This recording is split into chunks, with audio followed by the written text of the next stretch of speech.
mabe na ye epai na yo kaka nzambe salisanga nzambe salisanga naboya nzela mabe na ye epai na yo kaka nzambe salisanga nzambe salisanga naboya nzela mabe na ye epai na yo kaka nzambe salisanga nzambe salisanga naboya nzela mabe na ye epai na yo kaka nzambe salisanga.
Dans le précieux nom.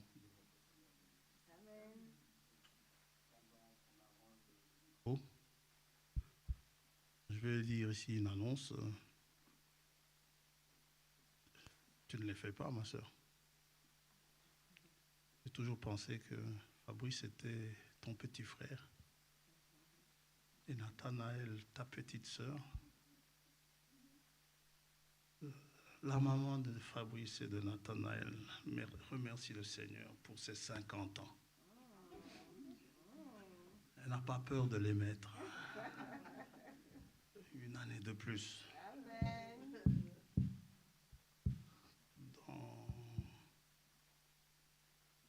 Dans son immense amour, elle demande au Seigneur, dans son immense amour, qu'elle fasse d'elle une fervente servante pour lui. Effectivement, c'en est une.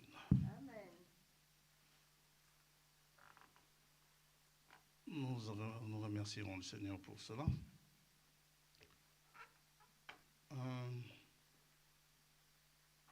Autre chose, j'aime pas trop étaler cela, mais bon, je suis obligé de vous le dire. Je suis une cure de médicaments dont les effets secondaires ne sont pas bons. Et je dois les terminer avant, sinon ça ne me dérange pas de le tenir. Je dois terminer ça avant vendredi. Je voudrais terminer ça mercredi. Ça a des effets indésirables.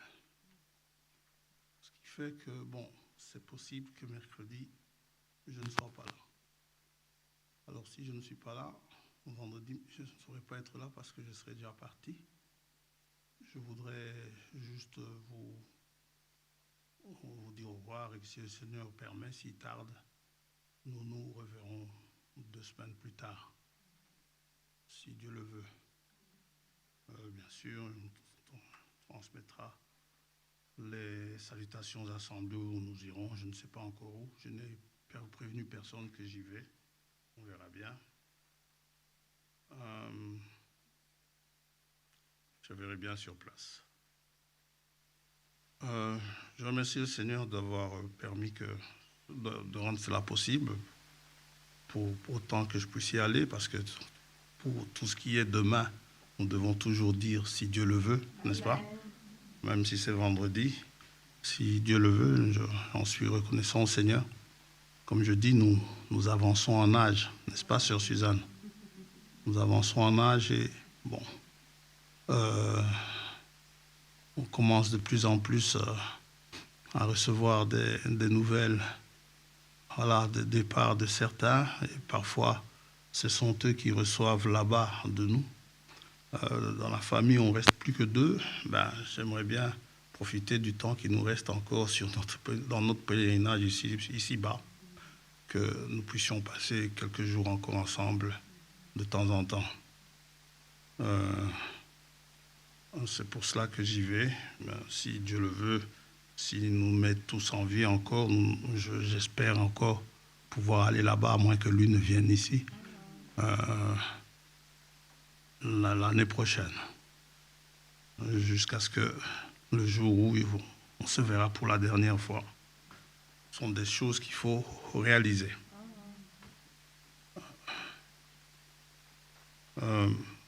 Pour le reste, je vous souhaite tous, en tout cas, un bon quotidien ici, dans le Seigneur. Et prions les uns pour les autres. Ça va?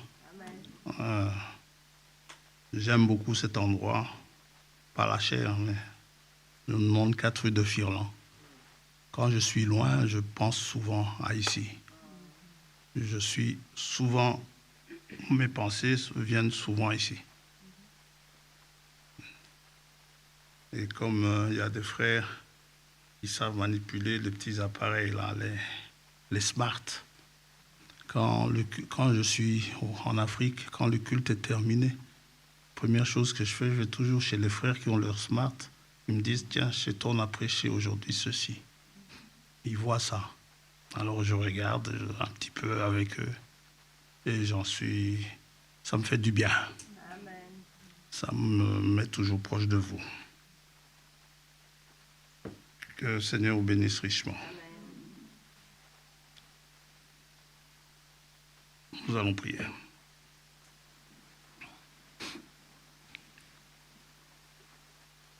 Père Céleste, nous te remercions ce matin pour nous avoir réunis ici, en cet endroit où nous venons pour écouter ta parole, pour te louer, pour te prier, pour te parler et t'entendre nous parler. Tu nous connais, tu sondes les reins et les cœurs.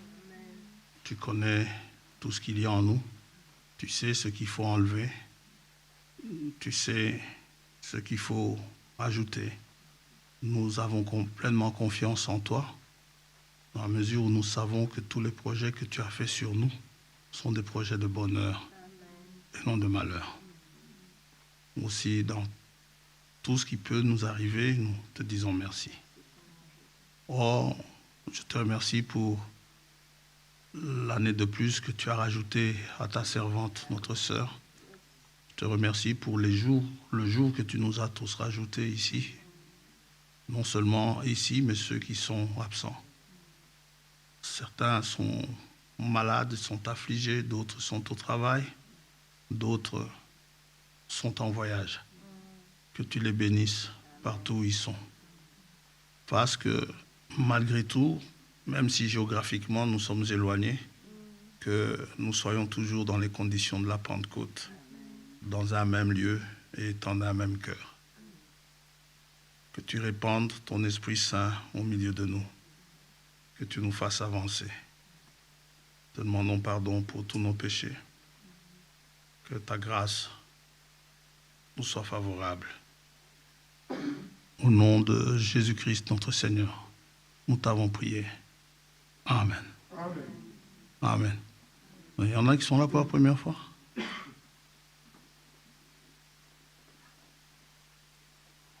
Non. Bien. Nous allons nous lever, nous allons lire dans 2 Samuel 12.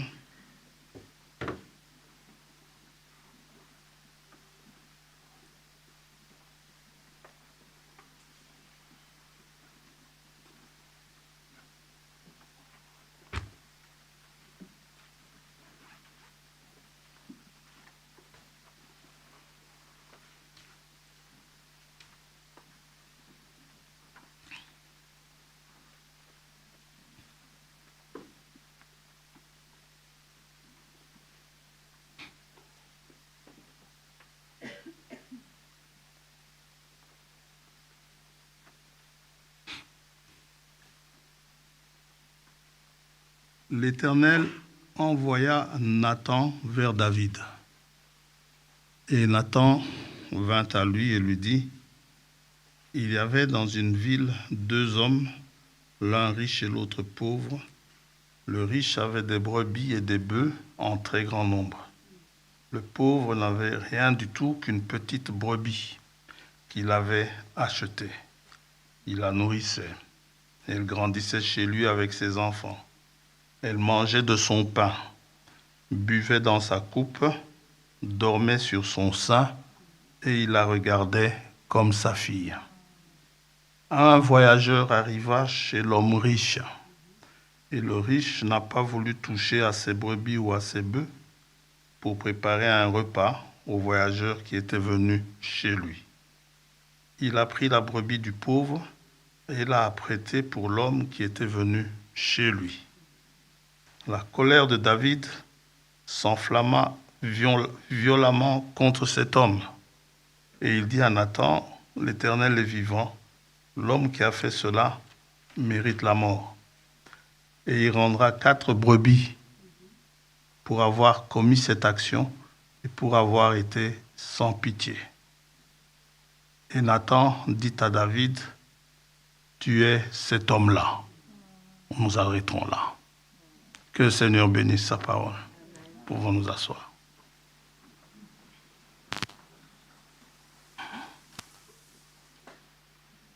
David est cet homme-là qui mérite la mort.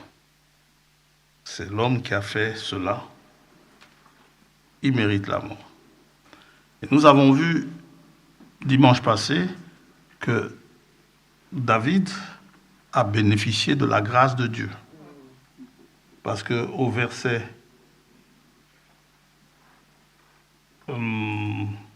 13, David dit à Nathan, « J'ai péché contre l'Éternel. » Et Nathan dit à David, « L'Éternel pardonne ton péché, tu ne mourras point. » Or, la vraie sentence, c'était que David devait mourir. La sentence qu'il a prononcée lui-même, elle était juste, selon la loi de Dieu. Pour son adultère, dans Lévitique 20, la loi divine dit ceci, « au verset 10, si un homme commet un adultère avec une femme mariée, s'il commet un adultère avec la femme de son prochain, l'homme et la femme adultère seront punis de mort. Ce qui signifie, et David et Bathsheba étaient bons pour la mort.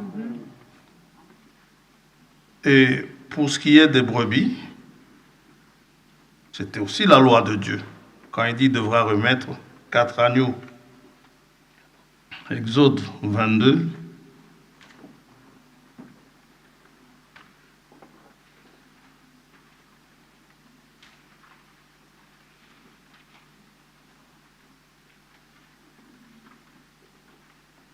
Verset 1er. Si un homme dérobe un bœuf ou un agneau, et qu'il l'égorge ou le vende, il restituera 5 bœufs pour le bœuf et 4 agneaux pour l'agneau. C'était la loi. David n'a rien sorti de nouveau. C'est exactement ce que Dieu demandait. La femme adultère, dans Jean chapitre 8, elle aussi, selon la lettre de Moïse, méritait qu'on la lapide. Quand on a lu cela dans Jean 8, à partir du verset 3, nous avons vu les pharisiens l'amener au Seigneur et dire, Moïse a dit qu'une telle femme doit être lapidée.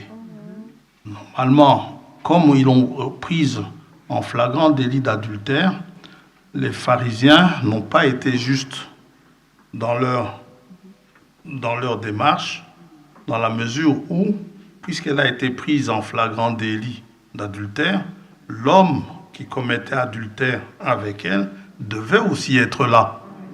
Mais ils n'ont amené que la femme. Et ils n'ont demandé que la lapidation de la femme. Or, Lévitique dit bien que l'homme et la femme doivent être lapidés. Enfin, en tout cas, ils sont punis de mort. Bathsheba devait être punie de mort également. Et cette femme, dans Jean 8, et Bathsheba ont bénéficié de la même grâce. Ce que je veux dire par là, que la grâce, elle est la même pour tout le monde. Amen. C'est vrai que les péchés à pardonner peuvent nous sembler être moindres par rapport à d'autres péchés, mais nous bénéficions tous de la même grâce. Amen. Pour Dieu, il n'y a pas de petits péchés. Tout péché, son salaire, c'est la mort. Ça va? Un mensonge, le salaire du mensonge, c'est la mort. Un vol, un meurtre, tout cela, c'est la mort. Et pour être sauvé, il faut bénéficier de la grâce divine.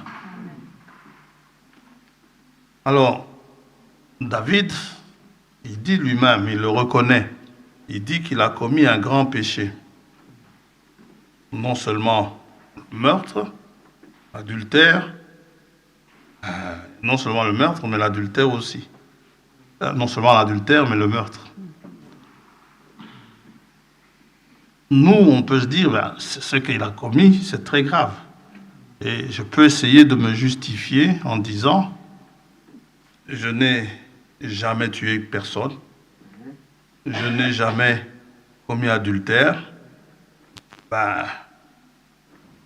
qu'importe, même si je n'ai jamais commis adultère, même si je n'ai jamais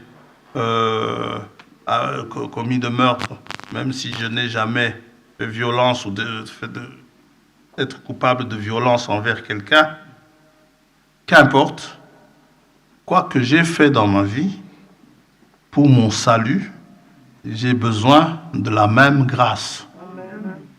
Je n'ai pas besoin de moins de grâce que David, non.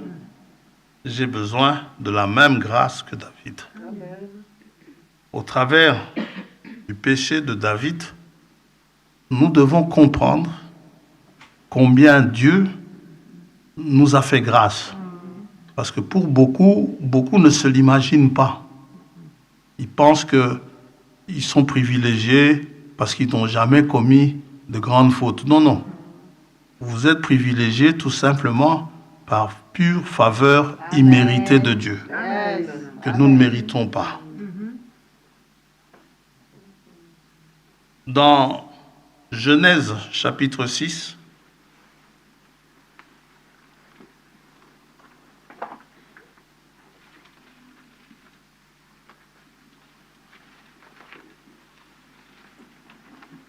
nous lisons ceci, au verset 5. L'Éternel vit que la méchanceté des hommes était grande sur la terre et que toutes les pensées de leur cœur se portaient chaque jour uniquement vers le mal. Ils n'étaient même pas coupables de faire le mal physiquement, mais c'était en pensée. Ça va? C'est en pensée. Toutes les pensées de leur cœur se portaient chaque jour uniquement vers le mal. L'Éternel se repentit d'avoir fait l'homme sur la terre et il fut affligé en son cœur. Et l'Éternel dit, à cause de la méchanceté et des pensées du cœur, l'Éternel dit, j'exterminerai de la face de la terre l'homme que j'ai créé. Depuis l'homme jusqu'au bétail, aux reptiles et aux oiseaux du ciel, car je me repens de les avoir faits. Ça va? Alors, la phrase qui suit, c'est « Mais Noé trouva grâce aux yeux de l'Éternel. » Il ne nous est pas dit « Mais Noé était gentil. » Il ne nous est pas dit que Noé n'était pas méchant. C'est vrai que au verset 1er du chapitre 7, Dieu dit ceci, l'Éternel dit à Noé, « Entre dans l'arche, toi et toute ta maison, car je t'ai vu juste. » Il ne lui dit pas que tu as été juste, non, il dit, « Je t'ai vu juste devant moi parmi cette génération. » Et en ce qui nous concerne également, c'est pas que nous soyons justes notre propre justice, c'est Dieu, si nous bénéficions de la grâce de Dieu, c'est Dieu qui nous trouve juste, qui nous voit juste. Ça va? Mais Noé donc trouva grâce aux yeux de l'Éternel. On va intituler cela « Noé trouva grâce aux yeux de l'Éternel ». Le « mais » qu'il y a là au verset 8, le « mais » nous montre bien que Noé était compté parmi les méchants de son temps. Dieu va les punir tous, sauf Noé. Pas parce qu'il n'a pas été méchant, mais parce que Dieu lui fait grâce. Ça va? Parce que il trouve la grâce aux yeux de l'Éternel. C'est la grâce de Dieu qui va le sauver. Lui et toute sa famille.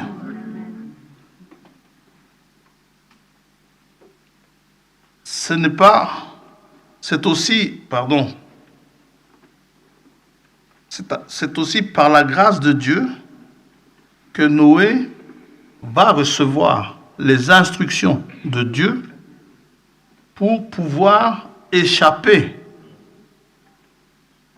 à la sanction, à la punition que le monde va subir.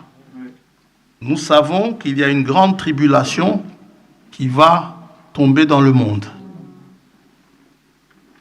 Et c'est par grâce de Dieu que les élus de Dieu ne passeront pas par la tribulation. c'est par la grâce de Dieu que les élus seront enlevés. Ils ne méritent pas d'être enlevés. Mais Dieu les a trouvés justes à ses yeux. Et il va les prendre pour qu'ils échappent à la tribulation. Et cette tribulation va arriver. Nous voyons bien comment les choses se préparent. Nous voyons comment les armes sont en train de s'installer, où l'homme va se détruire lui-même. Et l'homme va se détruire par toutes sortes de calamités. Quand vous regardez parfois les blessés aux informations, les blessés, par exemple, de la guerre en Ukraine, vous allez voir que l'homme est méchant. Quelqu'un qui, un an avant, ou même parfois même 2 semaines avant un certain bombardement, il était bien, avec ses 4 membres, bien dans sa tête, et puis une bombe qui tombe chez lui, alors qu'il n'a rien demandé, alors qu'il n'a rien volé en Russie, il n'a rien fait aux Russes, mais une bombe vient tomber chez lui, et la personne, finalement, aura perdu une jambe, ou un bras, ou les deux, ou quelque chose de ce genre. Parfois même la vue.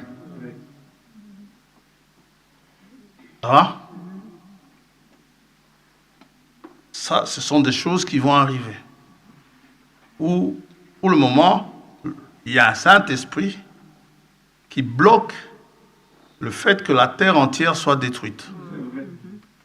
Ça bloque que la terre entière soit détruite à cause de vous, Amen. À cause des croyants. Yes. Parce que Dieu ne veut pas que ses élus subissent cela. Ça va? Amen. Et Dieu va dire à Noé comment faire pour échapper au jugement qui va tomber. Dieu va lui dire ceci. Au verset 13, dans Genèse 6. Alors Dieu dit à Noé, la fin de toute chair est arrêtée devant moi. La décision est prise. Car ils ont rempli la terre de violence. Voici, je vais les détruire avec la terre. Quant à toi, Noé ne demande même pas comment je dois faire pour échapper. Mais Dieu lui dit directement. Il dit à Noé, fais-toi une arche de bois de gopher. Amen. Tu disposeras cette arche en cellules et tu l'enduiras de poids en dedans et en dehors.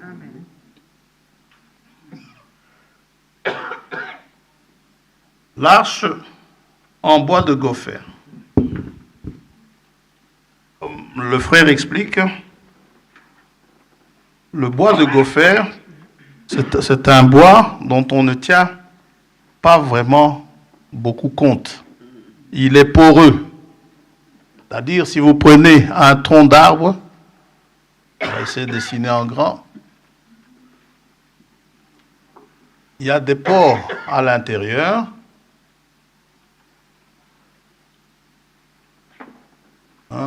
Alors, voilà.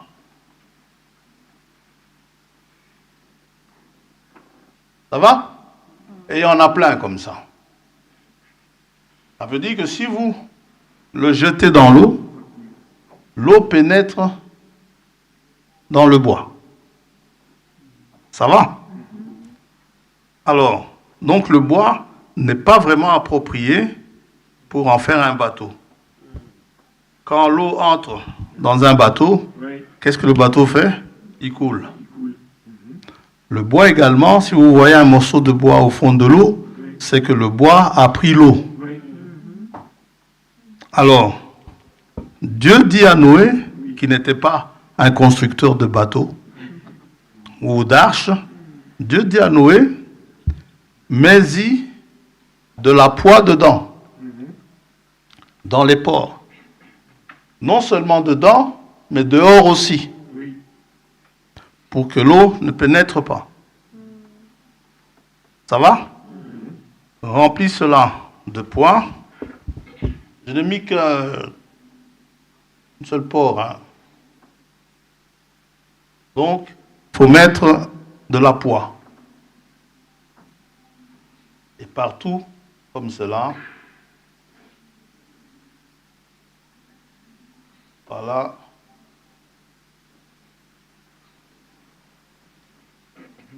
Dieu dit, mets-y de la poix dedans.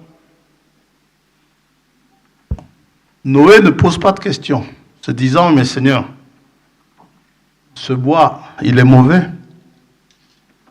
Quand on le jette dans l'eau, il coule. Dieu dit non, enduis ça de poix. Pas d'autre chose. Dans certaines Bibles, c'est écrit de bitume. Le bitume, c'est le goudron. On fait le macadam. Mais ce n'était pas de bitume. Frère Abraham dit c'est une résine d'un certain bois. Alors, Dieu va donner les dimensions de l'arche. Et Noé, au verset 22, nous lisons ceci, c'est ce que Noé fit. Amen. Il exécuta tout ce que Dieu lui avait ordonné. Amen. Sans aucune discussion. Ça, c'est l'attitude de quelqu'un qui accepte la grâce de Dieu. Amen. N'oublions pas que la grâce, elle est grâce si elle est reçue comme grâce. Amen. Hein, cet homme qui était condamné à mort et qui a été gracié par le président Lincoln, c'est Frère Branham qui raconte. Et sa grâce avait été écrite sur un morceau de papier non officiel, mais la signature était de Lincoln. Eh bien, le condamné, quand il a vu le morceau de papier, il s'est dit que Lincoln ne peut pas écrire une lettre de grâce sur un vulgaire morceau de papier. Ça va? Le papier qui vient de chez Lincoln doit être un papier officiel, avec un cachet officiel, présidence de la République des USA, n'est-ce pas? Avec tout le tralala qui peut venir et dire, voilà, alors là, oui, c'est de Lincoln. Dieu, dans son infinité, dans sa majesté, il nous écrit des instructions dans un simple livre qui est même ennuyeux par rapport à certains autres livres et qui n'a pas besoin d'être luxueux. Amen. Amen. Quand il a écrit ces lois, il a commencé par des tables de pierre, sans cachet, n'est-ce pas? Amen. Royaume des cieux, hein, écrit par le Dieu vivant. Non. Il a écrit avec son doigt. Amen. Ici, il a dit à Moïse d'écrire. C'est Moïse qui a écrit la Genèse. Et Moïse a écrit la Genèse exactement comme Dieu le lui a soufflé, lui a dicté. C'est poussé par le Saint-Esprit que des hommes ont écrit de la part de Dieu, Amen. dont Moïse. Amen. Ce livre semble tellement commun que beaucoup n'y attachent pas d'importance. Et pourtant, la parole qu'elle contient, c'est la parole de Dieu. Et la parole qu'elle contient, c'est une parole créatrice. Les cieux et la terre ont été créés par cette parole. La lumière dont nous bénéficions a été créé par cette parole. Alléluia. La science a changé. Les livres de science ont changé. Ceux de 1970-80 ne sont plus les mêmes d'aujourd'hui. Dites amen à ça. Amen. Par contre, la Bible, depuis Amen. les années passées, même depuis l'Ancien Testament, et puis en passant par le Nouveau Testament, la Bible n'a jamais changé. Même quand la science trouve que il y a des créatures qui ont existé il y a des milliards d'années, la Bible dit que Dieu a fait l'homme au 6e jour de la création. Et ne croyez pas que la Bible changera. Ceux qui changent cela, ce sont des incrédules. Le pape, mon homonyme, n'est-ce pas? Hélas, le pape a dit dernièrement, j'ai lu, je ne sais pas s'il a vraiment dit, que la Bible était un livre dépassé. Non, c'est lui qui est dépassé. La Bible n'est pas dépassée. Jamais. Amen, amen, amen. La Bible, c'est pas parce que le pape le dit que Dieu va changer la Bible. Dieu ne changera pas la Bible. Dieu n'a jamais dit que la terre était plate. L'homme, à un moment donné, a cru que la terre était plate. Et ils ont dit que Dieu s'est trompé. Non, Dieu n'a jamais dit que il n'a jamais écrit que la terre était plate. Il parle du cercle de la terre. C'est parce que l'autre, celui qui a écrit, il ne savait pas ce que c'était qu'une sphère. C'est tout. Mais il a écrit le cercle. La terre, elle est ronde. La lune, quand on la regarde, elle est aussi ronde. Les autres planètes, la lune n'en est pas une. Il paraît que c'est un satellite de la Terre. Satellite, dites seulement que c'est une planète. Si vous ne savez pas ce que c'est qu'un satellite. Ils aiment bien les mots de toutes sortes. Alors, cette Bible ne change pas. Amen. Et tout prédicateur ne doit pas avoir honte de la Bible parce que il n'en a pas honte tout simplement parce qu'il est convaincu d'une chose, que la Bible a raison, Alléluia. que le professeur Dupont a tort. Même s'il a fait 20, 30 ans dans son laboratoire, eh ben, il a fait 20, 30 ans dans le laboratoire à se tromper. Alléluia. Parce que dans 50 ans, le professeur Durand viendra changer ce que le professeur Dupont a donné. Dites amen à ça. Tandis que la Bible, il n'y a personne qui va la changer. Amen. Paul dit dans 2 Corinthiens 3, nous n'altérons pas la parole de Dieu. Alors, Noé fait tout cela. Vous savez, le fait d'obéir à Dieu, de faire l'arche exactement comme Dieu le demande, sachez ceci, c'est une grâce. Amen. C'est vrai. Parce qu'on a tendance à discuter. À discuter parce que le bois, la matière avec laquelle on doit faire l'arche, nous semble mauvaise. Or, c'est la matière qui convient. Alors, quand on induit de poids en dedans et en dehors, lorsqu'on met cette résine qui est chauffée et liquide, on la met dans les trous, dans les pores qui sont là, eh bien, le tronc d'arbre de gopher devient solide, Amen. encore plus solide que l'acier. Amen, amen. Comme quoi, quand vous allez aux études, on va vous enquiquiner avec des cours savants sur la résistance des matériaux. Ben, Dieu est celui qui a créé cela. L'homme n'a fait que découvrir. Yes. Ça va? Et il a fait toutes ces choses, donc, selon l'ordre divin. Notez que quand Dieu a demandé à Noé de construire l'arche. Noé avait déjà trouvé grâce aux yeux de l'Éternel. Les autres n'ont pas trouvé grâce aux yeux de l'Éternel. C'était Noé, et Noé a été sauvé avec toute sa famille. Eh bien, malgré tout, Dieu a fait de sorte que Dieu était prêt à sauver d'autres personnes. Oui. Ça va? Dieu était prêt à en sauver d'autres. Dieu a attendu. Noé a prêché. Et il a prêché. Et il a prêché. Dieu a attendu. Personne n'est venu. Et Dieu a fermé la porte sur Noé. Verset 16, chapitre 7.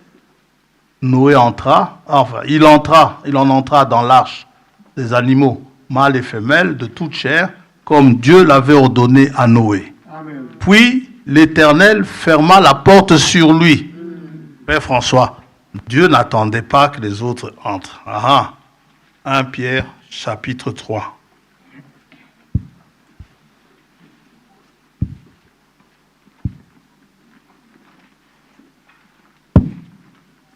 Verset 18. Christ aussi a souffert une fois pour les péchés, Amen. lui juste pour des injustes, afin de nous amener à Dieu. Il a été mis à mort quant à la chair et rendu vivant quant à l'esprit, dans lequel aussi il est allé prêcher aux esprits en prison. Amen. C'est quoi ces esprits?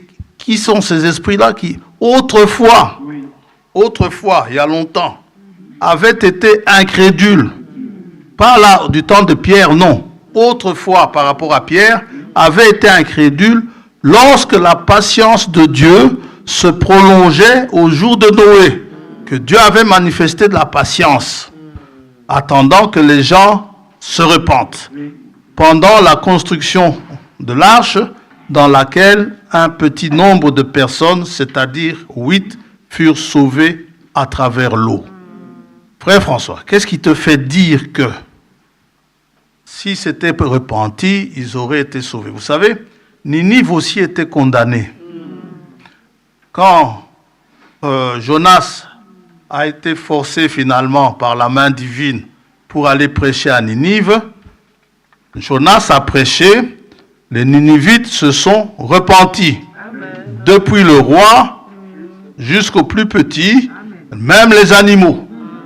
Le roi les a fait tous jeûner et couverts de poussière. Dieu a retardé le jugement de Ninive. Ouais. La grâce de Dieu. Amen. Celui qui veut bénéficier de la grâce de Dieu, chose qui lui reste à faire, c'est de se repentir. Amen. Amen. Pourquoi? Parce que nous sommes tous condamnés. Yes. Alors, que s'est-il passé? Pourquoi est-ce que Dieu juge-t-il la terre entière jusqu'à appeler l'extermination de la terre, de toute chair en tout cas? Un mot, il dit la méchanceté. La méchanceté. On n'est plus dans le cadre de l'adultère ici. La méchanceté. Oui. Méchant.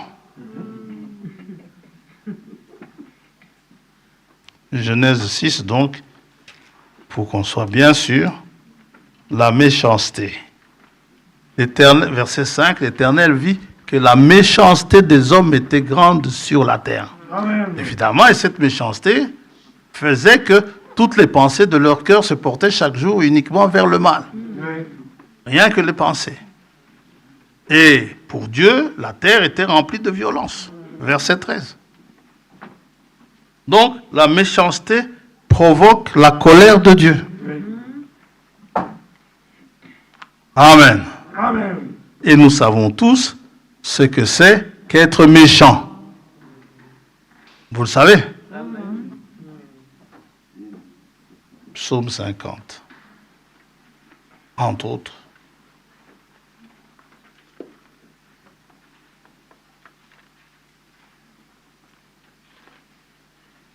Dieu, verset 16, Dieu dit aux méchants, quoi donc? Tu énumères mes lois. Donc le méchant, il connaît les lois divines. Ça va? Et tu as mon alliance à la bouche. Le méchant dit Alléluia, il dit Amen. Mais il hait les avis. Il jette les paroles de Dieu derrière lui. C'est le méchant.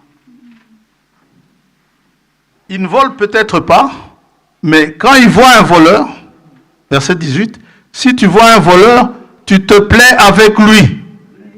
Dites Amen à ça. C'est un méchant. Quelqu'un il ne vole pas, hein, mais qui se plaît avec un voleur, il est méchant. Et il a sa part avec les adultères. Amen. Il ne commet peut-être pas adultère, mais il a sa part avec les adultères. C'est le méchant. Il livre sa bouche au mal. Et ta langue est un tissu de tromperie, de mensonge. Tu t'assieds et tu parles contre ton frère. Ah, ouais, mais c'est la faute de mon frère. Attendez seulement. Tu diffames le fils de ta mère. Voilà ce que tu as fait pour être méchant. Et Dieu dit, je me suis tu. Et comme je me suis tu, tu t'es imaginé que je te ressemblais. Que j'étais comme toi, que je me complaisais avec les voleurs, n'est-ce pas? Et avec les adultères, hein, disant que Dieu ne fait rien ou il ne dit rien. C'est le méchant. La méchanceté, donc, provoque la colère de Dieu. La méchanceté a sa place dans les listes des péchés. Elle occupe une très bonne place dans les différentes listes. Et on ne sera pas exhaustif, c'est-à-dire on ne les lira pas toutes les listes, mais on va en lire quand même quelques-unes. Romains, chapitre 1er.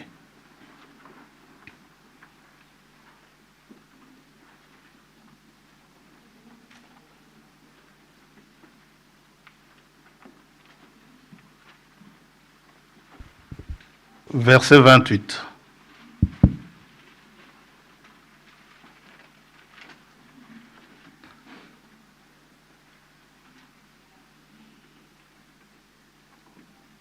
Regardez plus haut ce qui s'est passé.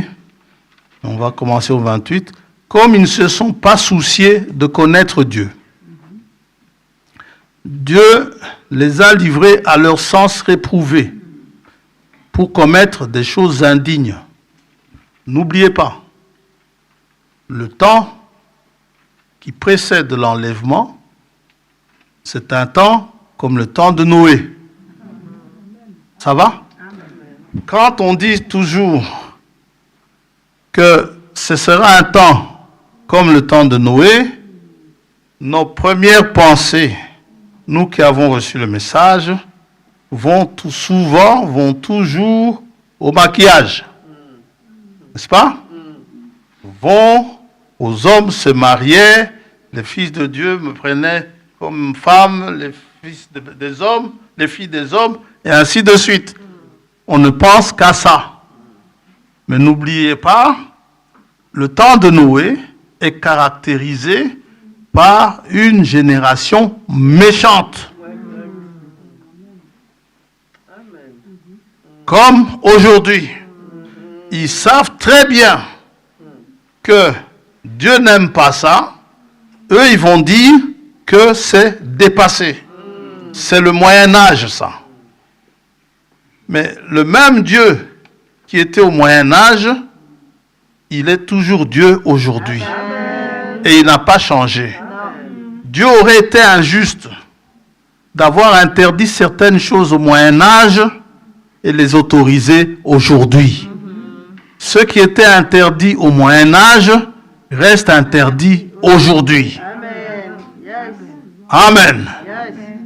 Et dimanche passé, si vous avez suivi les informations, vous avez vu certainement, non, là dimanche c'était plutôt la course, les 20 km, alors ça doit être le samedi, il y a eu une grande parade ici à Bruxelles, n'est-ce pas? Hein, la parade des LGBT, non, c'est pas seulement les gays, maintenant tous. Et ils s'affichent, avant c'était juste les gays, mais maintenant c'est tous. Et ceux qui changent de genre, donc des hommes qui étaient femmes qui ont changé, et des femmes qui étaient hommes qui ont changé, n'est-ce pas? Ils se sont tous ligués et ils ont fait cela ouvertement. On leur a donné, n'est-ce pas, l'espace pour exprimer cela. Non seulement ça, mais pour également, n'est-ce pas, dévergonder nos enfants. Et ça va juste aux écoles, n'est-ce pas? Dans les écoles, on essaye de dire aux enfants que c'est normal. Donc pour eux, le Dieu, c'est fini. Ce que Dieu a mis, c'est fini. Donc, et c'est exactement ce qui s'est passé chez les Romains. Ils ne se sont pas souciés de connaître Dieu. Dieu les a livrés à leur sens réprouvé pour commettre des choses indignes, étant remplis de toute espèce d'injustice. De quoi? De méchanceté. Oui? De cupidité, l'amour de l'argent. S'il y a un temps où les gens aiment l'argent, c'est aujourd'hui.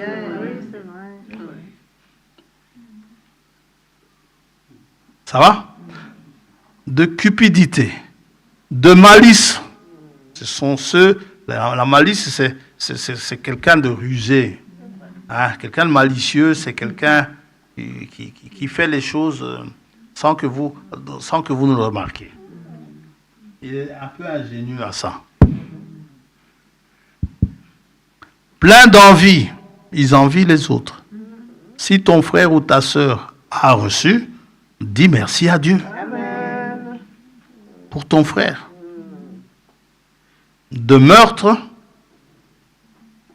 de querelle, de ruse, de malignité, rapporteur.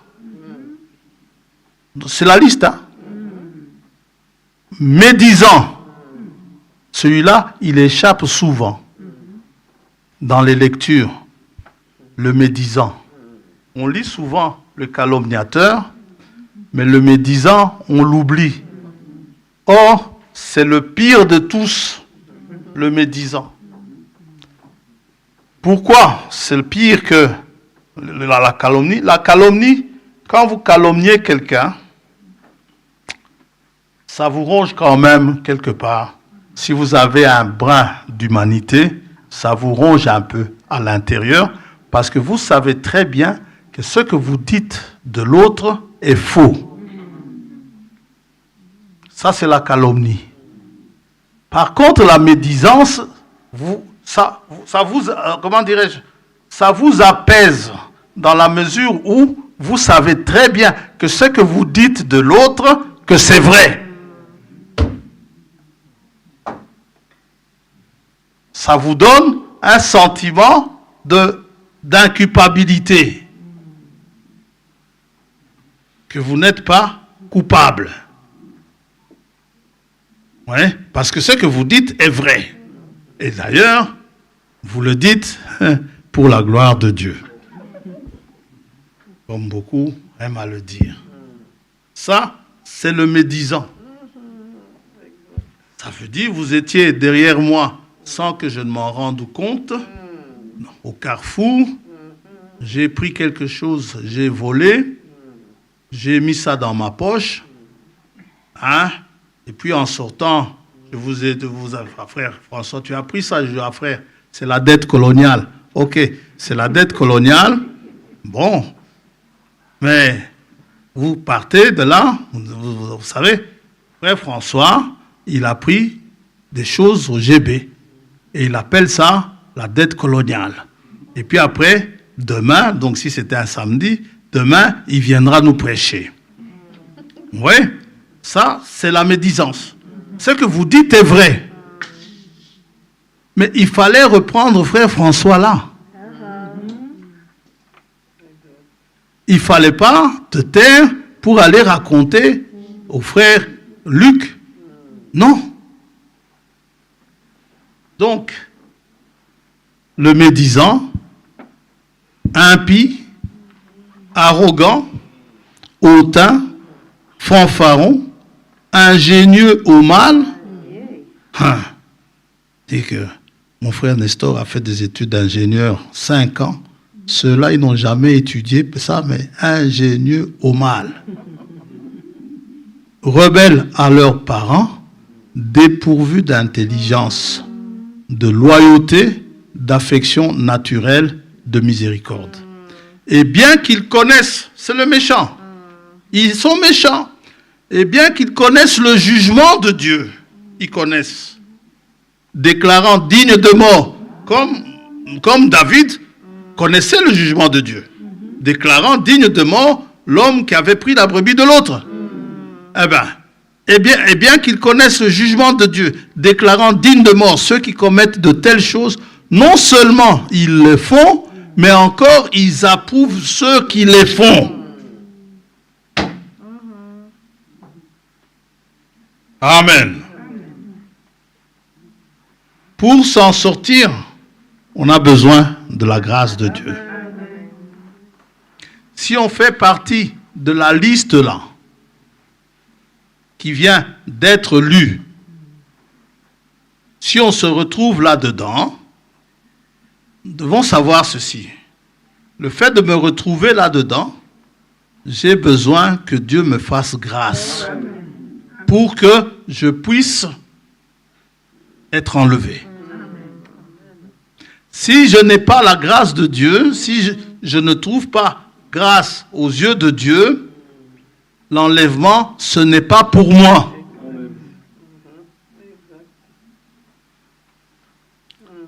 Et comment est-ce que vous savez que Dieu va vous faire grâce? Dieu a fait grâce à David, pourquoi? Quand David a reconnu qu'il a péché, David n'est plus revenu sur ce péché-là. Dites amen à ça. Amen.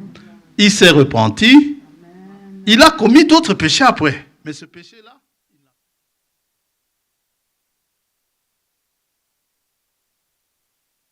qu'il insultait, qu'il injuriait, il ne les a pas tués.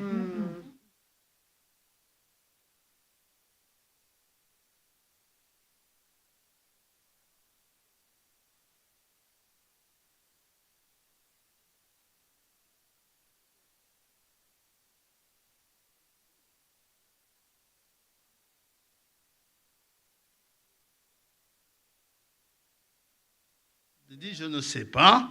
Ils sont partis. Et puis, le Seigneur lui dit, va et ne pêche plus.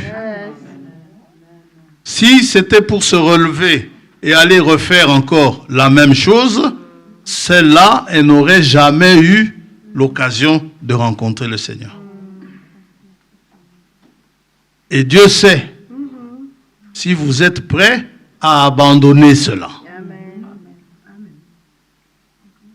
Il sait si je suis prêt à abandonner cela. Une autre liste, Ephésiens 4. Tout ça pour vous dire que la grâce de Dieu,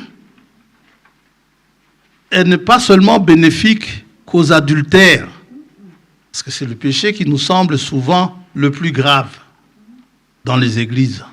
Mais les autres péchés sont tout aussi graves.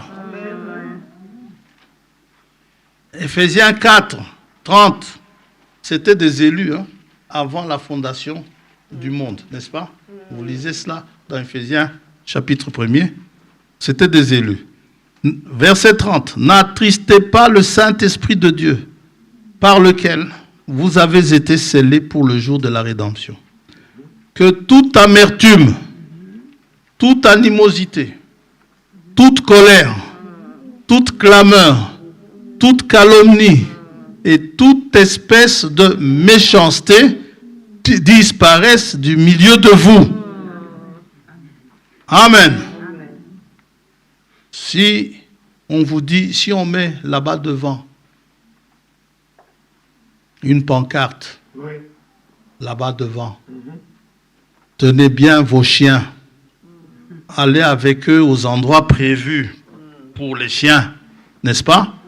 Si on met la pancarte, cela veut dire qu'il y a des gens qui viennent avec leurs chiens ici devant. Ça va?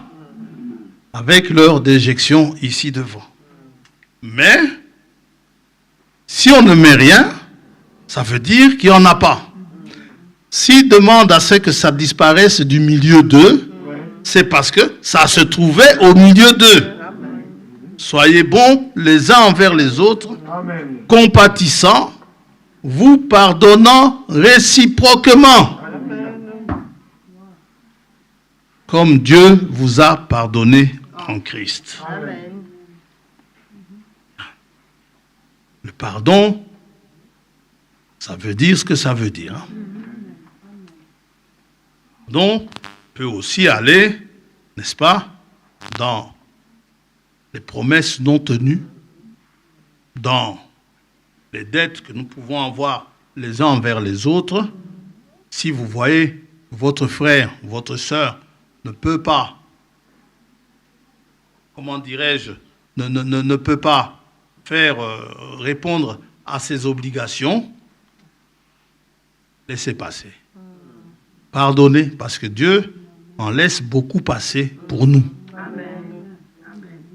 Passez l'éponge dessus, allez vers l'avant. Amen. Ça va? Yes. Parfois, vous pouvez sembler être le pigeon de service. C'est pas grave. Dieu a voulu que vous soyez le pigeon de service. Acceptez-le. Dites amen à ça. Amen. Je l'ai dit une fois. Je ne lui ai pas dit d'accepter d'être pigeon. Mais je l'ai dit à une sœur qui est présente. Dieu te bénisse. Je lui ai dit parfois, on a tendance à croire que finalement, c'est toujours sur moi que ça tombe. Mais Dieu a voulu que ça soit sur toi que ça tombe. Malheureusement. Mais ça fait mal. Hein? Mais bon. Rendons gloire à Dieu. C'est une manière aussi de témoigner de la bonté de Dieu. Amen. En tant que chrétien. J'ai une nièce qui est témoin de Jéhovah. Je lui demande d'aller voir une cousine qui est plus une sœur pour moi parce qu'elle a vécu avec nous, qui n'est pas bien. Alors je lui dis, écoute, je lui écris un texto, je lui dis, va un peu voir ta tante et regarde si elle va bien, si elle est bien soignée. D'abord, elle ne me répond pas. Ensuite, j'insiste. Elle me répond, elle commence par me répondre. Entre elle et chez moi, c'est comme Tarsis et Ninive. Donc, c'est loin. Alors, moi, je lui réponds, Jonas, il avait pris le bateau pour aller à Tarsis. Il s'est retrouvé à Ninive. Donc, ce n'est pas impossible que tu puisses aller là-bas. Finalement, elle me sort, oui, mais il y a eu plein de calomnies, elle a raconté plein de choses. Vous savez, quand un incroyant dit que oui, je sais qu'un tel, c'est un diable, mais c'est notre diable. Alors nous, les chrétiens, qu'est-ce que nous dirons? Alléluia. Ok, ta tante peut être une diablesse peut-être, mais c'est ta diablesse. Amen. C'est tout. Amen. Ouais, comment veux-tu dire tu es croyante? Comment peux-tu vivre avec ça? Surtout que c'est une tante qui t'a lavé, qui s'est occupée de toi pour aller à l'école et tout ça. J'ai vu tout ça, j'ai assisté à ça. Et puis du coup, tu lui en veux parce qu'elle a raconté des choses sur toi. c'est sa faiblesse, elle a raconté des choses, mais quand elle est malade, va quand même la trouver. Oui. Ah, mais elle a un fils oui, le fils ne sait pas s'occuper de sa mère. Fais-le. Amen. Oui. C'est pas, tu ne rends pas un bon témoignage de Jéhovah. Voilà. Je ne manquerai pas de le lui dire quand je la verrai. Un méchant, donc, connaît la parole. Il est même parmi les élus ici. Au chapitre 2, Paul dit aux Éphésiens que nous étions tous concernés. Ne dites pas que vous n'êtes pas concernés. Il dit aux Éphésiens, il dit, vous étiez morts par vos offenses et par vos péchés, dans lesquels vous marchiez autrefois, selon le train de ce monde, selon le prince de la puissance de l'air, de l'esprit qui agit maintenant dans les fils de la rébellion. Nous tous aussi, Amen. dites Amen à ça. Amen. Nous tous aussi, nous étions de leur nombre et nous vivions autrefois selon les convoitises de la chair, accomplissant les volontés de la chair et de nos pensées, et nous étions par nature des enfants de colère comme les autres. Oui. Ça va? Mais alors, qu'est-ce qui nous sauve? Verset 5. Nous qui étions morts par nos offenses, il nous a rendus vivants avec Christ. C'est par grâce que vous êtes sauvés. Il nous a ressuscités ensemble et nous a fait asseoir ensemble dans les lieux célestes en Jésus-Christ, afin de montrer dans les siècles à venir l'infinie richesse de sa grâce par sa bonté envers nous en Jésus-Christ. Car c'est par la grâce que vous êtes sauvés par le moyen de la foi. Et cela ne vient pas de vous, c'est le don de Dieu. Amen. Amen. Colossiens chapitre 3. Je dis, nous allons lire quelques listes. On ne va pas être... le temps passe de toute façon. On ne va pas être très long aujourd'hui. Colossiens 3, verset 5. Faites donc mourir ce qui dans vos membres est terrestre. Amen. La débauche. Amen.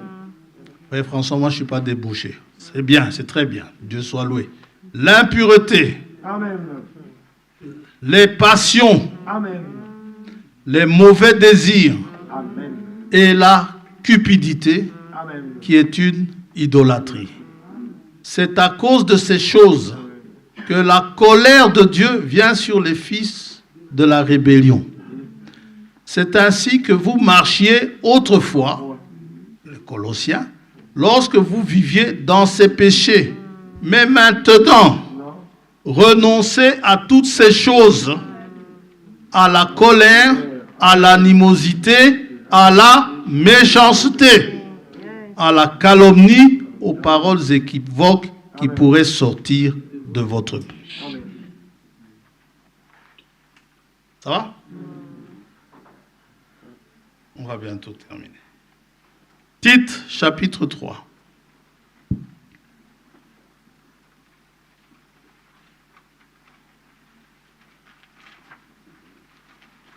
On ne le lit pas souvent.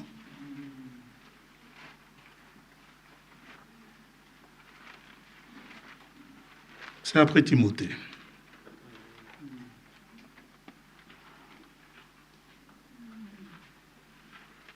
Tite, chapitre 3, verset 1er. Rappelle-leur d'être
plus grand que son patron. Dites à ça, il devait prendre position pour son patron. Mais il dit ceci à Élisée, écoute, prophète, que tu sois apaisé envers moi. Mon maître dit qu'il y a un autre Dieu. Alors, quand il va s'aventurer là-bas, je sais que ton Dieu est le vrai Dieu.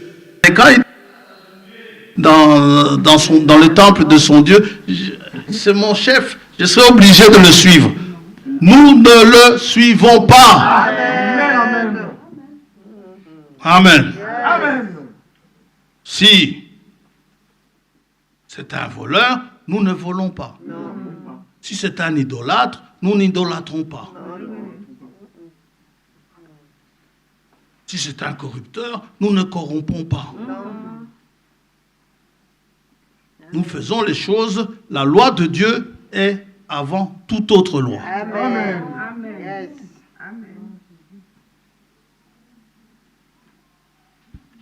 Donc, rappelle-leur de ne médire, verset 2, de ne médire de personne, la médisance encore, d'être pacifique, modéré, plein de douceur envers quelques hommes, tous les hommes, car nous aussi, nous étions autrefois insensés, désobéissants, égarés, asservis à toute espèce de convoitise et de volupté, vivant dans la méchanceté et dans l'envie, dignes d'être haïs, et nous haïssant les uns les autres. Mais lorsque la bonté de Dieu, notre Sauveur, et son amour pour les hommes ont été manifestés, il nous a sauvés, non à cause des œuvres de justice que nous aurions faites, mais selon sa miséricorde, par le bain de la régénération et le renouvellement du Saint-Esprit. Nous avons dit dimanche passé que la grâce, n'est-ce pas, va avec la miséricorde. Amen. Dieu a pitié de nous, il nous fait grâce. Ça va? Donc, il nous a sauvés, non à cause de... Verset 6, il a répandu le Saint-Esprit sur nous avec abondance par Jésus-Christ notre Sauveur, afin que, justifiés par sa grâce, nous devenions héritiers dans l'espérance de la vie éternelle. Amen. Yes. Ça va? Par la grâce de Dieu. Pour les croyants, n'est-ce pas? La grâce de Dieu, n'est-ce pas? Elle est pour eux. Parce que ces choses qui sont dites, qui sont énumérées là, pour les croyants, ce sont des choses passées. Maintenant, toute chose est nouvelle. Autrefois, j'étais comme ça. Je ne suis plus comme ça. Amen. Je répète. Autrefois, j'étais comme ça, mais je ne suis plus comme ça. Amen. Alors, je n'ai pas à vous rabâcher les oreilles, à vous dire tout le temps, vous savez, moi, j'ai toujours été désobéissant. Je suis né comme ça.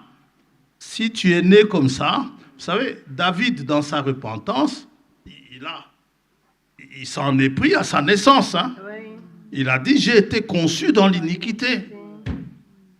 Ce n'est pas parce que tu es né comme ça que tu es condamné à rester comme ça toute ta vie. Christ est mort pour que tu sois changé. Désormais, tu es une nouvelle créature. Par le Saint-Esprit qui nous a régénérés, il nous a renouvelés. Nous sommes nouvelles créatures afin que, justifiés par sa grâce, dont nous sommes justes, nous devenions héritiers dans l'espérance de la vie éternelle. Cette parole est certaine. Et je veux que tu affirmes ces choses afin que ceux qui ont cru en Dieu s'appliquent à pratiquer de bonnes œuvres. Voilà ce qui est bon et utile aux hommes. Amen. Amen. Jésus a annoncé des jours semblables aux jours de Noé. juste avant l'enlèvement. Parce qu'il dit ceci, Luc 17.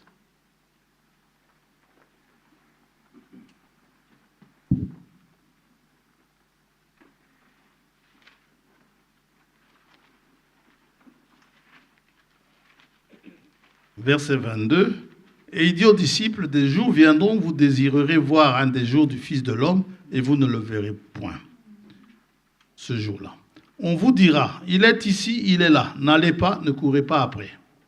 Car comme l'éclair resplendit et brille d'une extrémité du ciel à l'autre, ainsi sera le Fils de l'homme en son jour.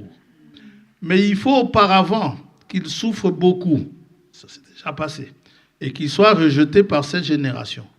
Ce qui arriva du temps de Noé arrivera de même au jour du Fils de l'homme. Les hommes mangeaient, buvaient, se mariaient et mariaient leurs enfants jusqu'au jour où Noé entra dans l'arche, le déluge vint et les fit tous périr. Ça va? Alors maintenant, je vais sauter par le jour de Lot. Il dit au verset 33, « Celui qui cherchera à sauver sa vie la perdra, et celui qui la perdra la retrouvera. Je vous le dis en cette nuit-là, de deux personnes qui seront dans un même lit, l'une sera prise et l'autre laissée. Si ça, ce n'est pas l'enlèvement, alors je ne sais pas ce que c'est que l'enlèvement. De deux femmes qui mourront ensemble, l'une sera prise et l'autre laissée. Vous allez rentrer avec la bassine de votre copine. Elle n'en a plus besoin. La bassine pleine de farine, de foufou. De deux hommes qui seront dans un champ, l'un sera pris et l'autre laissé. Amen. Tu peux prendre mon champ, je n'en ai plus besoin. Les disciples lui dirent, où sera ce Seigneur? Et il répondit, où sera le corps? Là s'assembleront les aigles. Amen. Ah. Donc, c'est vrai, le prophète a prêché là-dessus, et c'est tout à fait vrai. Ces habits immoraux qu'il a condamnés, ces apparences immorales qu'il a condamnées, ces vies immorales qu'il a condamnées, c'est vrai. Tout à fait vrai, mais n'oubliez pas, au jour de Noé, il y avait aussi de la méchanceté. Amen. Ça va? Et la méchanceté, bien sûr, elle est devenue telle que Dieu ne la tolérait plus. Donc, on s'est occupé plus dans le message à l'apparence extérieure, mais beaucoup oublient la méchanceté. La méchanceté a son siège dans le cœur de l'homme. La méchanceté n'a pas son siège dans la mini-jupe. Dites amen à ça. La méchanceté n'a pas son siège dans le maquillage. La méchanceté a son siège dans le cœur. Matthieu 7. Marc 7.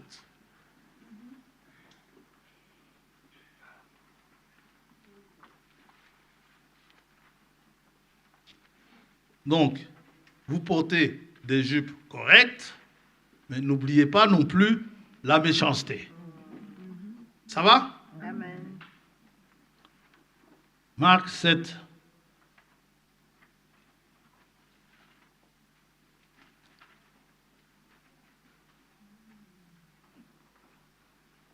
Verset 18. Il leur dit, vous aussi êtes-vous donc sans intelligence? Ne comprenez-vous pas que rien de ce qui du dehors entre, que rien de ce qui du dehors entre dans l'homme ne peut le souiller? Car cela n'entre pas dans son cœur, mais dans son ventre. Puis s'en va dans les lieux secrets qui purifient tous les aliments. Il dit encore, ce qui sort de l'homme, c'est ce qui souille l'homme. Car c'est du dedans, c'est du cœur des hommes que sortent les mauvaises pensées, les adultères, les débauches, les meurtres, les vols, les cupidités, les méchancetés, la fraude, le dérèglement, le regard envieux, la calomnie, l'orgueil, la folie. Toutes ces choses mauvaises sortent du dedans et souillent l'homme.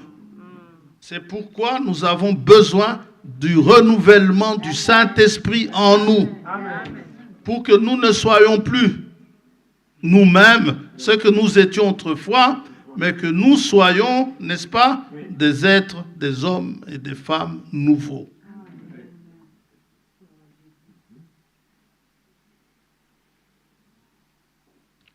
Une génération méchante et adultère a demandé à voir un miracle. Il nous reste quelques minutes. Méchante et adultère a demandé à voir un miracle. Hier, j'ai longuement parlé avec mon frère Nestor. On a passé de bons moments au téléphone. Amen. Et on s'est dit, on parlait de la Bible. Et la conclusion, on en est arrivé ensemble, lui et moi. On s'est dit, je n'ai pas besoin d'un miracle pour savoir que Dieu existe. Parce que la Bible, telle qu'elle est écrite, aucun homme, aussi intelligent peut-il être, ne peut écrire la Bible telle qu'elle est écrite. Il y a des vérités cachées, il y a des choses qui sont là, qui se sont passées dans l'Ancien Testament, que vous découvrez, que vous regardez dans le nombre de jours, dans les étapes, dans leur marche au désert et tout ça. Mais tout cela montre qu'il n'y a que Dieu qui peut faire ça.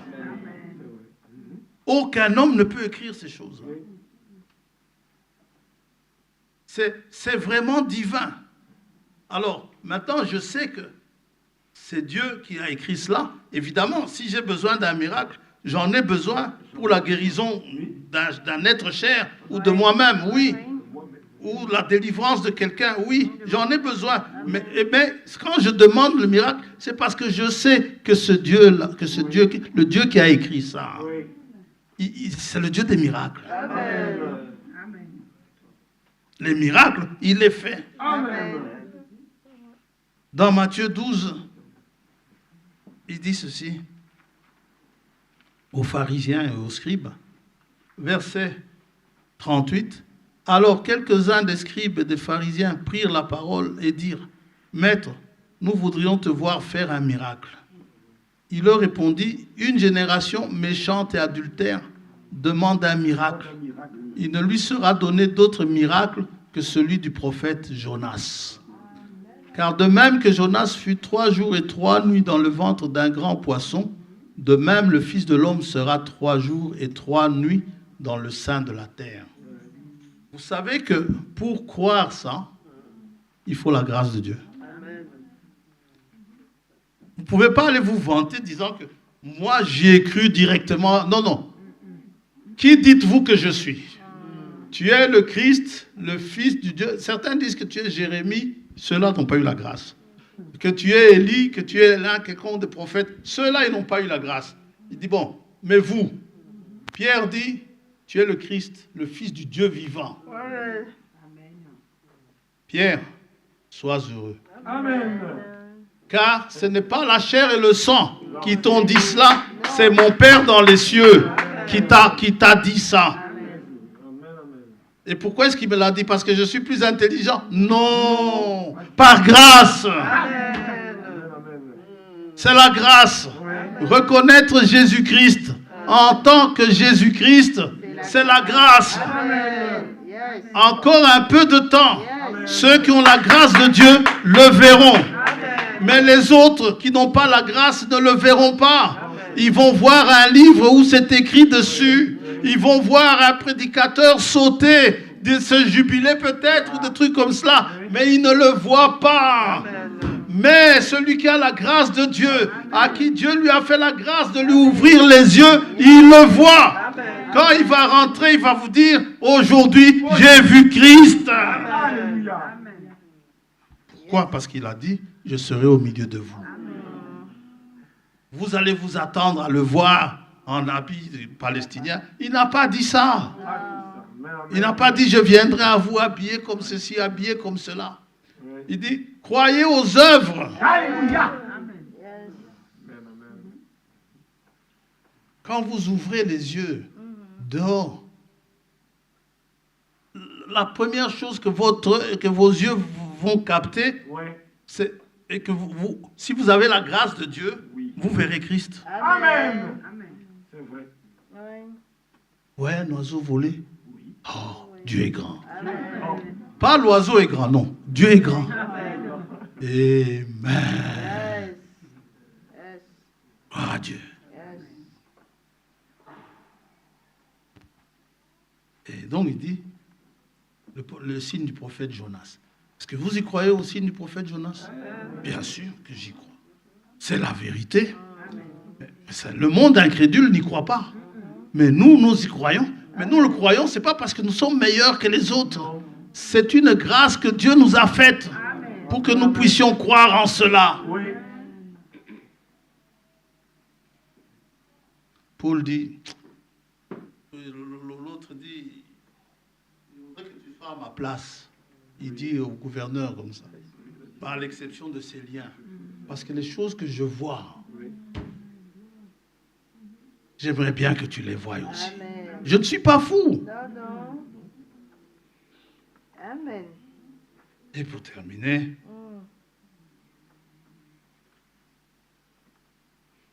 c'est par grâce que nous croyons au signe du prophète Jonas. Il dit, les hommes de Ninive se lèveront au jour du jugement avec cette génération et la condamneront parce qu'ils se repentirent à la prédication de Jonas. Et voici, il y a ici plus que Jonas. Est-ce que vous le croyez? Amen. Dieu vous bénisse. Yes. Dans Luc chapitre 11, Jésus a encore dit ceci.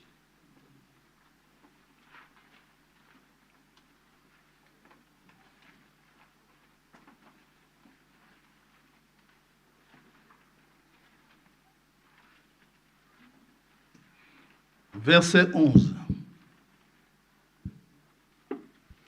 Quel est parmi vous le père qui donnera une pierre à son fils s'il lui demande du pain? Ou s'il demande un poisson? Lui donnera-t-il un serpent au lieu d'un poisson? Ou s'il demande un œuf? Lui donnera-t-il un scorpion? Si donc méchant, comme vous l'êtes, vous savez donner de bonnes choses à vos enfants, à combien plus forte raison le Père Céleste donnera-t-il le Saint-Esprit à ceux qui le lui demandent? Amen. Si vous donne le Saint-Esprit, c'est la grâce de Dieu Amen. Amen. qui a fait. Normalement, vous ne méritiez même pas. Je ne méritais pas, mais il me le donne quand même. C'est pourquoi j'aime lui exprimer ma reconnaissance. J'aime beaucoup lui rendre grâce. Amen. Parce que, par la grâce de Dieu, je suis ce que je suis. Yes.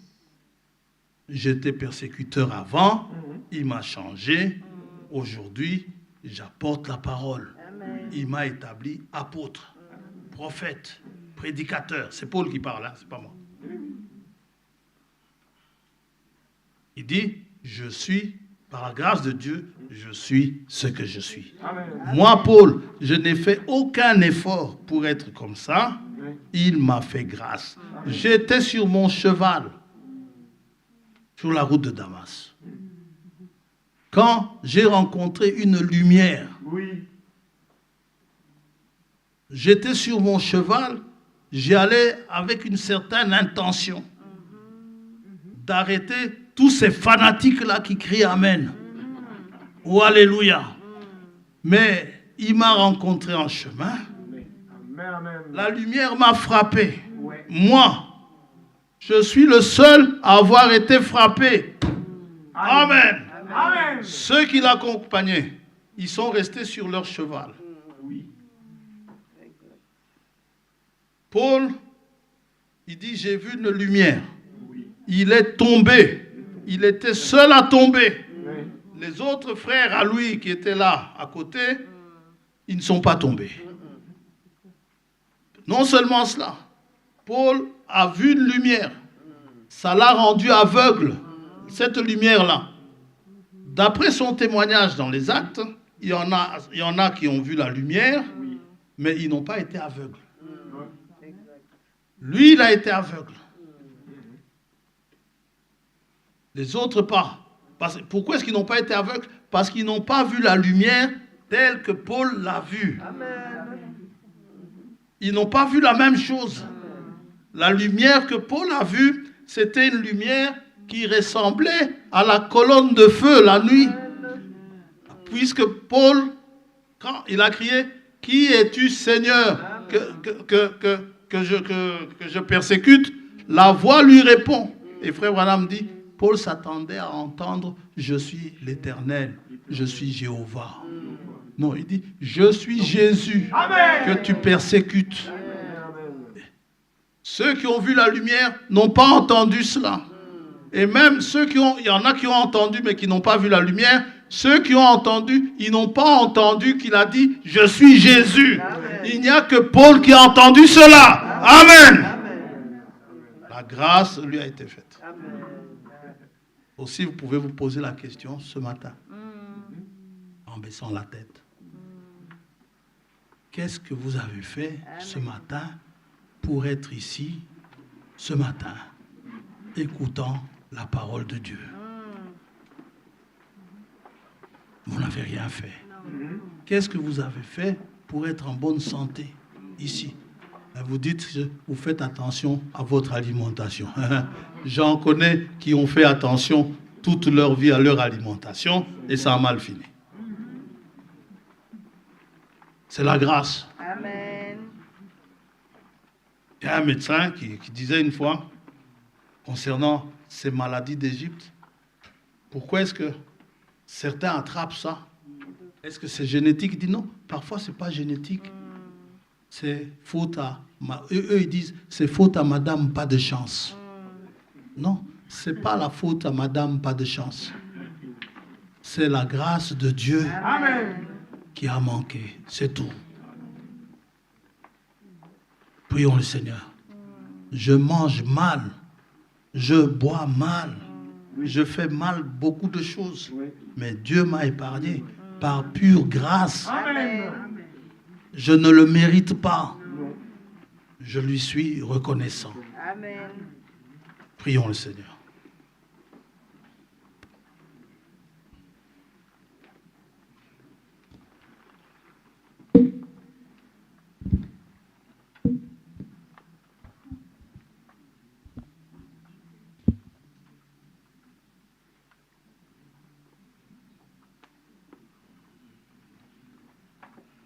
C'est vrai, Seigneur. Je n'ai aucun mérite.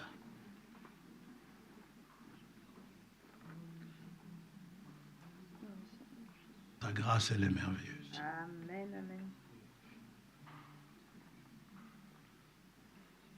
Amen.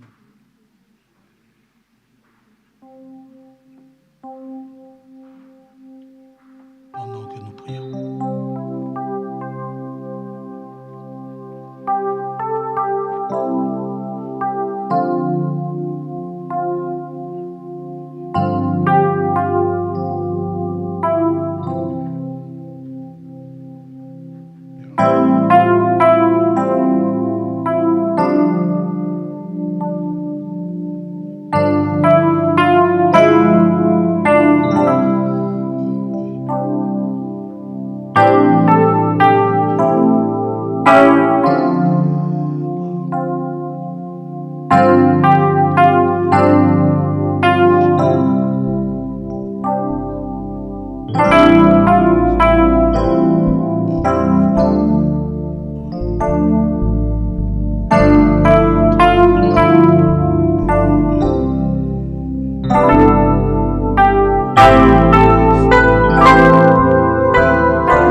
inaccessible, car tu n'as pas mis hors de portée de main, hors de notre portée, tu l'as mis à notre portée.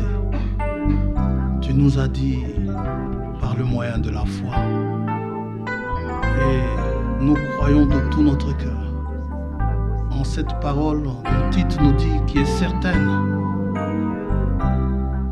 Elle vient de toi. Elle nous appelle à ce salut merveilleux que tu donnes. Te remercions pour ta grâce. Nous réalisons combien, là où notre méchanceté a abondé, ta grâce a surabondé. Oh, David, lorsqu'il a vu cela, il était prêt à t'offrir des sacrifices de justice. Aussi, des sacrifices que tu agréerais quand il a vu que tu lui pardonnais, que tu le graciais. Nous de même, lorsque nous voyons cela, te disons merci. Une vie entière ne suffira pas pour te remercier. Et ce que nous voulons, c'est abandonner nos vies entre tes mains. Que tu nous conduises, que tu nous assistes. Que tu bénisses tes enfants. Que tu bénisses l'assemblée. Que tu restes avec eux. Avec mes frères qui apportent ta parole. Avec mes frères et sœurs qui écoutent. Que tu sois avec eux. Je te demande d'être avec nous. Nous te bénissons. Aussi pour nos nécessiteux, nos malades, nos infirmes, nos enfants qui ont examen. Que tu sois avec eux.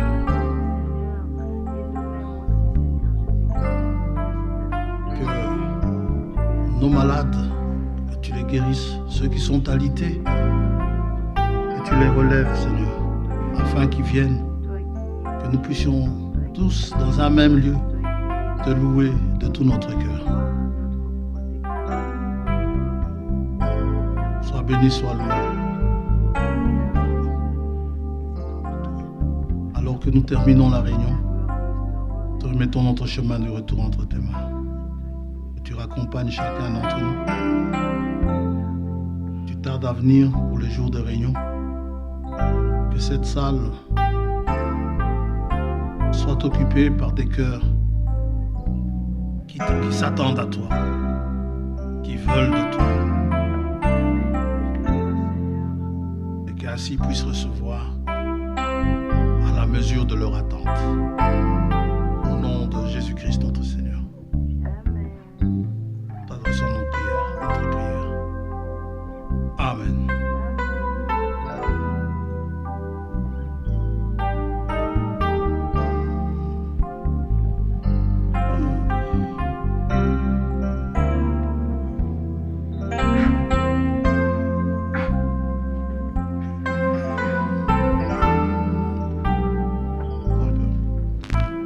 Juste pour vous dire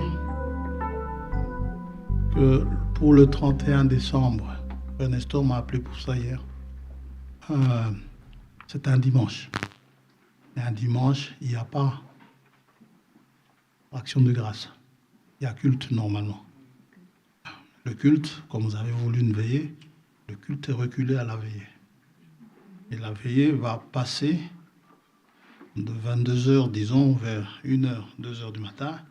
Là, nous sommes déjà le lundi. Considérez vers 1h, 2h du matin. Nous rendons des grâces à Dieu à ce moment-là, également, pour la nouvelle année qui va s'annoncer. Ça va? Donc, il y a juste la veillée, et puis chacun rentrera chez lui. Dieu vous bénisse. Amen.